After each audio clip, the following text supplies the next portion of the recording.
ये वीडियो दरवाजा बंद करके देखना। जिस रात शोहर ना करता तो सुसर के कमरे में चली जाती। सुसर पूरी रात। बाहर बहुत तेज बारिश हो रही थी। मैं एक नाइटी पहनकर घर के सहन में बारिश में नहा रही थी। मेरी खूबसूरती उस ब्लैक नाइटी में और भी ज्यादा निखर कर आ गई थी। अचानक दरवाजे की बेल बजी। मैंने दरवाजा खोला। सामने सुसर जी खड़े थे। वो मुझे देखकर मुस्कुराने लगे और कहने लगे, बहू आज तो क्यामत लग रही हो। मैं तो शर्म से पानी पानी हो गई थी। मेरी शादी के कुछ ही महीने बाद मेरी सास दिल के अटैक होने की वजह से इस दुनिया से चल बसी थी। उनका एक ही बेटा था जिसकी मेरे साथ शादी हो गई थी। मेरे ससुर गांव में रहते थे, इसलिए किसी काम के सिलसिले में वो शहर में हमारे घर आए थे, जो दिखने में बहुत जवान लगते थे। जब वो हमारे घर आए उस वक्त मेरे और मेरे शोहर के दरमियान झगड़ा चल रहा था। मुझे उनसे खुशी चाहिए थी, लेकिन मेरा शोहर मुझे नहीं दे पा रहा था। एक रात अपने शोहर के लिए अपना कमरा सजाया था। उस रात शोहर की जगह मेरे ससुर कमरे में आ गए। उन्होंने कहा, मेरी उम्र के हिसाब से मुझे दो चीजों का बहुत ज्यादा शौक है, एक जवान लड़की और दूसरा खूबसूरती। इतना कहकर उन्होंने मुझे अपने पास खींच लिया। कमरे में सजाए गए फूलों के मुरझाने तक उन्होंने मुझे पूरी तरह से।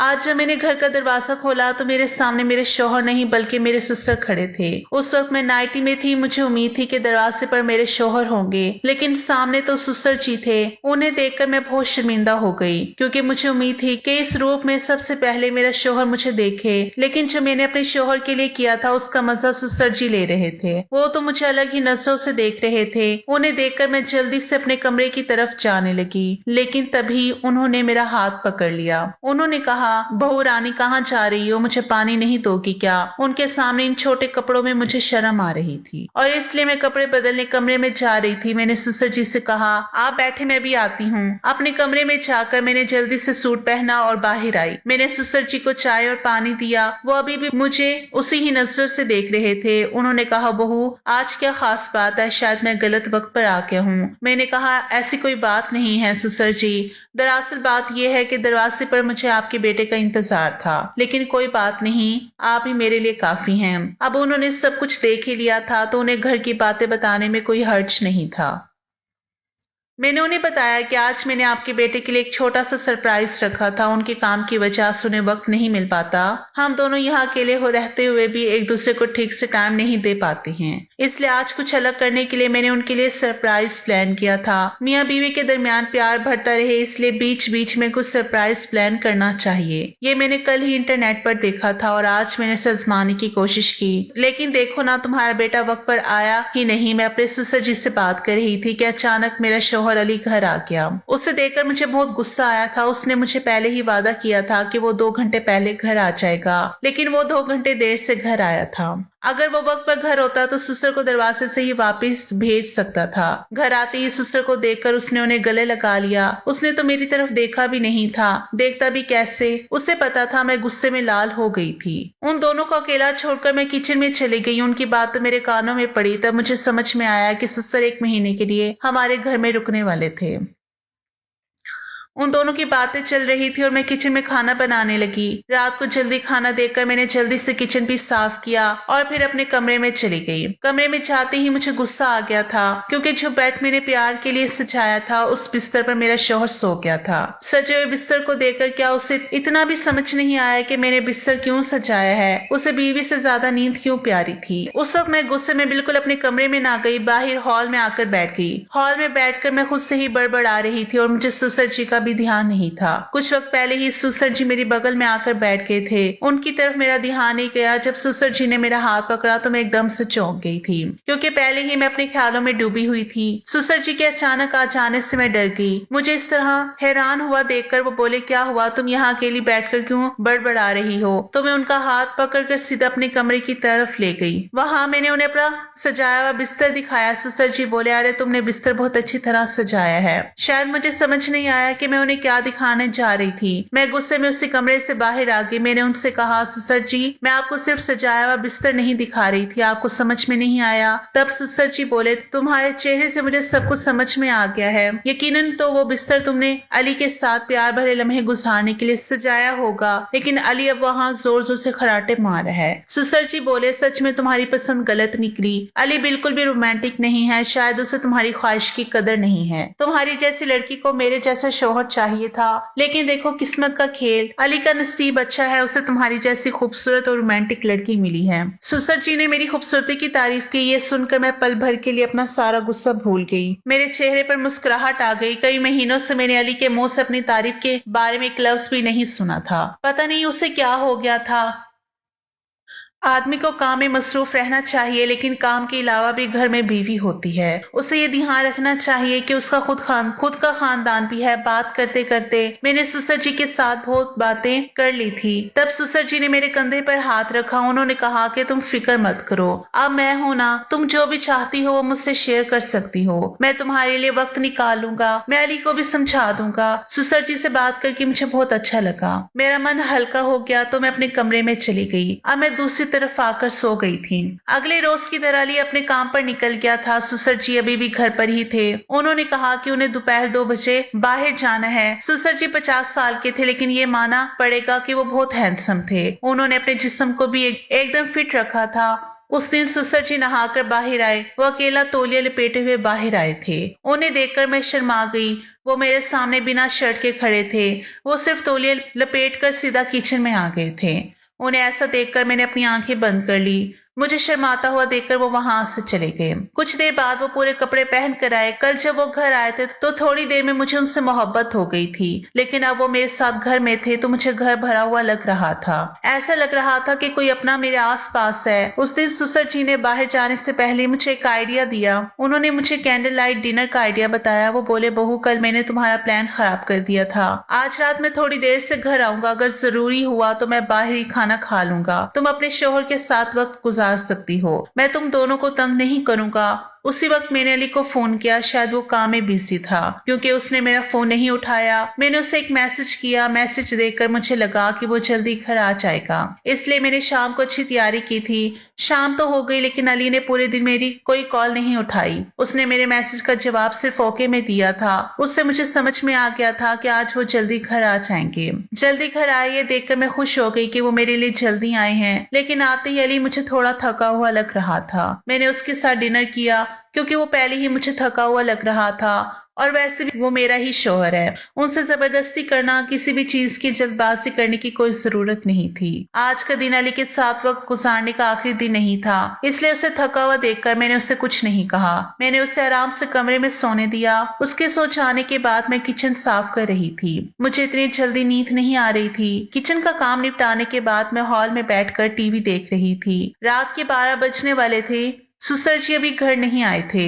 मैंने उन्हें फोन करने का सोचा, तभी घर का दरवाजा खुला और वही अंदर आ गए। मैंने उन्हें खाने के लिए पूछा, लेकिन उन्होंने कहा कि वो खाना खा आए हैं।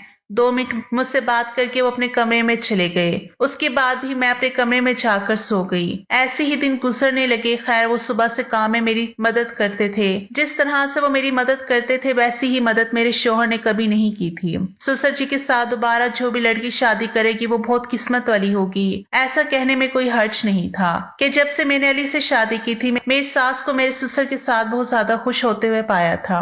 उस दिन रात को मैं हमारे कमरे में अली के कपड़े देख रही थी। उसकी कुछ शर्ट में धोने के लिए निकल रही थी, तब मुझे उसकी पैंट की जेब से मुल्तान का टिकट मिला। मैंने उनसे पूछा, ये तुम्हारा कौन सा टिकट है? तब उसने कहा, हाँ, कुछ दिनों के लिए मुझे मुल्तान जाना है, ऑफिस से मुझे टिकट मिला है। ऑफिस में पार्टी है इसलिए मैं जा रहा हूँ। पार्टी की बात सुनकर मुझे लगा कि अली मुझे भी साथ लेकर जाएंगे। मैंने उनसे कहा, अच्छा पार्टी है तो फिर हमें कब निकलना है? तब उसने कहा, हमें? ये तुम क्या कह रही हो? मैंने कहा, अली पार्टी के लिए तुम मुझे भी साथ ले चलो ना। अली बोला, रहीला, पार्टी ऑफिस के स्टाफ के लिए है, वहाँ पर फैमिली का कोई काम नहीं है, इसलिए मैं तुम्हें नहीं ले जा सकता। ख्वाब देखना बंद कर दो। ये कहकर अली ने पल भर में मेरी खुशियों को खत्म कर दिया था। अगले दिन अली मुल्तान के लिए निकल गया। वो 4 दिनों के लिए मुल्तान गया था। उसने कहा कि पार्टी 1 दिन की है, लेकिन उसके बाद 3 दिन ऑफिस में उसका कुछ काम है। उसके जाने के बाद सुसर जी के साथ मैं घर में अकेली थी। उसी दौरान सुसर जी मुझे अपने साथ बाहर ले गए। एक तरफ मेरा शोहर था जो मुझे अपने साथ कहीं ले जाने के लिए तैयार नहीं था, दूसरी तरफ मेरे सुसर जी थे, मेरी सभी ख्वाहिश पूरी कर रहे थे, खुद मुझे बाहर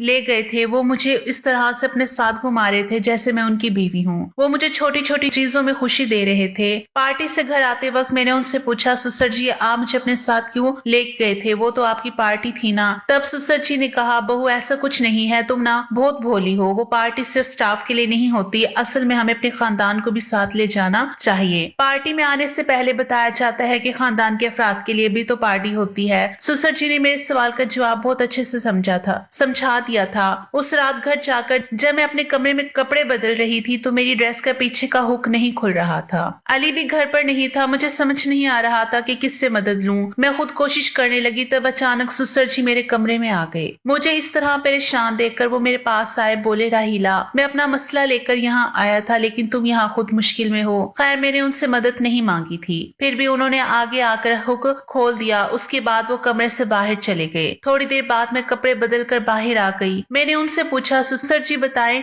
क्या बात हुई है? तब वो बोले, बहू एक तो गर्मी बहुत बढ़ गई है और इसी वजह से मेरे कमरे का एसी बंद हो गया है। रात भर मैं एसी के बिना जागता रहा। ये सुनकर मुझे उन्हें अपने कमरे में सोने के लिए कहना पड़ा। उस रात सुसर जी मेरे कमरे में मेरे बेड पर सोए थे। अली की जगह आज उन्होंने ले ली थी। रात भर मुझे नींद नहीं आई। मुझे बहुत अच्छा महसूस हो रहा था। कुछ ही दिनों में सुसर ने मुझे अपने साथ इतना अटैच कर लिया था, ये मुझे अंदाजा नहीं था। ऐसे अगले दिन घर का राशन भी खत्म हो गया था। मुझे खरीदने के लिए बाहर जाना था। अली बाहर जाने से पहले मुझे पैसे देकर नहीं गया था। जब मैंने खाने का सोचा तो राशन में एक चीज थी तो दूसरी खत्म हो गई थी। मेरे पास भी कुछ पैसे नहीं बचे थे। मैंने अली को फोन करना शुरू किया, तभी सुसर जी ने मुझे रोक दिया। उन्होंने कहा, बहू अब मैं भी इस घर का हिस्सा हूँ, इस महीने का राशन मैं भर दूंगा। आज दोपहर का खाना हम बाहर ही खाएंगे। मैं सुसर जी को देखकर मुस्कुरा दी। फिर तैयार होकर कुछ देर बाद हम बाहर जाने लगे। सबसे पहले सुसर जी मुझे होटल में खाने के लिए लेकर गए। खाना खाकर हम मॉल में खरीदारी करने के लिए गए। मॉल में जो भी चीज मुझे पसंद आई सुसर जी ने मुझे दिला दी। राशन के अलावा मैंने अपने लिए बहुत सारी खरीदारी की थी और सारे पैसे सुसर जी ने दिए थे। अली तो हमेशा मेरे पीछे चलता था। राशन के अलावा एक भी चीज अगर मैंने ज्यादा ली तो वो बहुत मेरे पीछे खर्चे का रोने लगता था। लेकिन सुसर जी ने मुझे ग्लव्स भी नहीं कहा था। मुझे जो जो अच्छा लगा था उन्होंने भी दिला दिया था। उनके रवैये से कभी कभी ऐसा लगता था जैसे वो मेरा दिल जीतने की कोशिश कर रहे हों। उस दिन रात को मैंने मॉल से खरीदे हुआ ड्रेस पहना हुआ था। मुझे उस ड्रेस में देखकर सुसर जी मेरी तरफ देखते ही रह गए। उन्होंने कहा, रहीला तुम तो बहुत खूबसूरत लग रही हो। उस रात भी वो मेरे साथ मेरे कमरे में सोए थे। आधी रात को जाने में मैंने उनकी तरफ खिसक कर अपने गले लगा लिया। सुबह जब मेरी आंख खुली तो मैं उनके बहुत करीब थी। मैं जल्दी से सुसर जी से दूर हो गई। उठकर मैं अपने काम में लग गई। आज भी सुसर जी घर पर थे। सुबह नाश्ता करने के बाद किचन में बर्तन साफ करने लगी। तभी अचानक सुसर जी मेरे पीछे आ गए। मेरे हाथ में साबुन का झाग था। सुसर जी ने अचानक मेरी कमर में चुटकी काटी। उनकी इस हरकत से मैं कांप गई थी और मैं सुसर जी के ऊपर गिर गई। किचन में हम दोनों एक दूसरे के बहुत करीब थे। मेरा हाथ सुसर जी के चेहरे पर लग गया था। ये देखकर मैं हंसने लग गई। मुझे हंसता हुआ देखा तो सुसर जी मुझे हैरान भरी नजरों से देखने लगे। उनकी नजरों में भी बहुत प्यार था। वो कुछ बोल नहीं पा रहे थे। ये देखकर मैंने हंसना बंद कर दिया। उनसे दूर होते ही मैंने उनसे पूछा, आपने क्यों चुटकी काटी? तब उन्होंने कहा, बहू मैंने तुम्हारी कमर पर चोटी देखी थी, उसे ही हटा रहा था। बात करते करते सुसर जी ने मेरा हाथ का झाग अपने चेहरे पर लगा दिया। फिर हमारी मस्ती शुरू हो गई। मस्ती करते करते उन्होंने मुझे पीछे से जोर से गले लगा लिया। धीरे धीरे वो अपनी जगह भूलने लगे। हमारे बीच कुछ गलत होने से पहले हम दोनों एक दूसरे से दूर हो गए। उस दिन पूरा दिन मेरे दिमाग में सुसर जी का ख्याल चलता रहा। वो मेरे बहुत करीब आ गए थे। उनकी आंखों में मुझे अपने लिए प्यार दिख रहा था। वैसे भी अली मुझे नजरअंदाज करता था। घर में मौजूदा दूसरा आदमी तो कम से कम मेरी देखभाल और परवाह कर रहा था। मुझे अब समझ आ रहा था पिछले कुछ दिनों से अली से जिस सुख की उम्मीद लगाए बैठी थी वो सुख शायद मुझे सुसर जी से मिलने वाला था। सुसर जी अली से ज्यादा स्मार्ट और दिखने में भी अच्छे थे। लेकिन वो रात को 9 बजे घर आ गया। सोने से पहले मैंने दूसरा ड्रेस पहना हुआ था।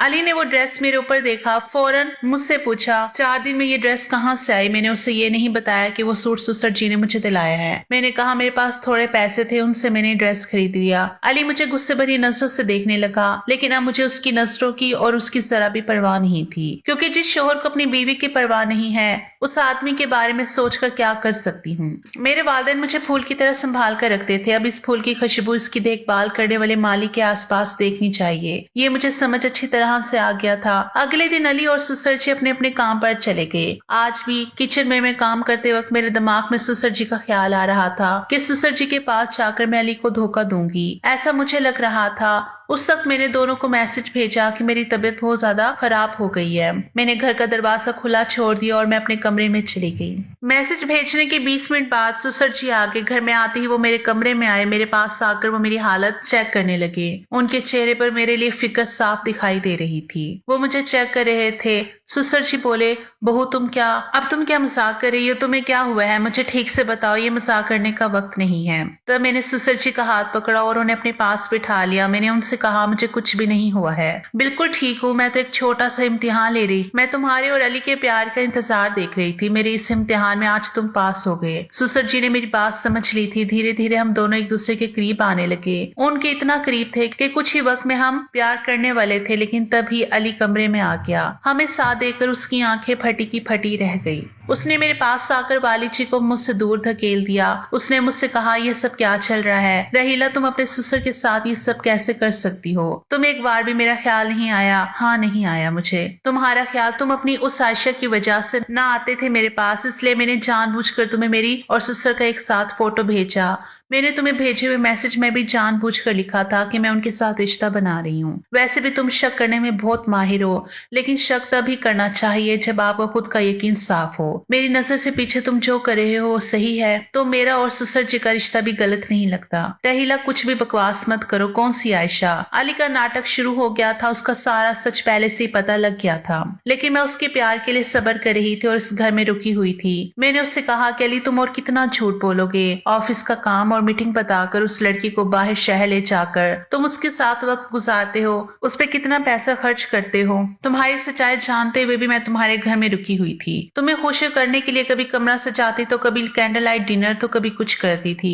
शायद मुझसे कोई गलती हो गई। तुम्हें जो प्यार चाहिए था मैं तुम्हें नहीं दे पा रही थी। ऐसा मुझे लगता था। मैं खुद को बदकिस्मत मानती थी। मुझे ससुर ने वक्त पर तुम्हारा सारा सच बता दिया था। अच्छा हुआ, वरना मैं खुद खुशी कर लेती। ससुर ने मुझे संभाला था। और हाँ, तुम जिस शकी नजरों से हमें देख रहे थे वो नजर एक बार हटा लो। ससुर और मेरे बीच ऐसा कुछ भी नहीं है। तुम्हें सबक सिखाने के लिए मैं उनके साथ मिलकर ये नाटक कर रही थी। आज जो तुमने देखा वो भी हमारे नाटक का हिस्सा था। अगर तुम मुझे किसी दूसरे आदमी के साथ नहीं देख सकते तो मैं तुम्हें किसी दूसरी लड़की के साथ कैसे देख सकती हूँ? अब अली मेरे सामने सर झुकाए खड़ा था।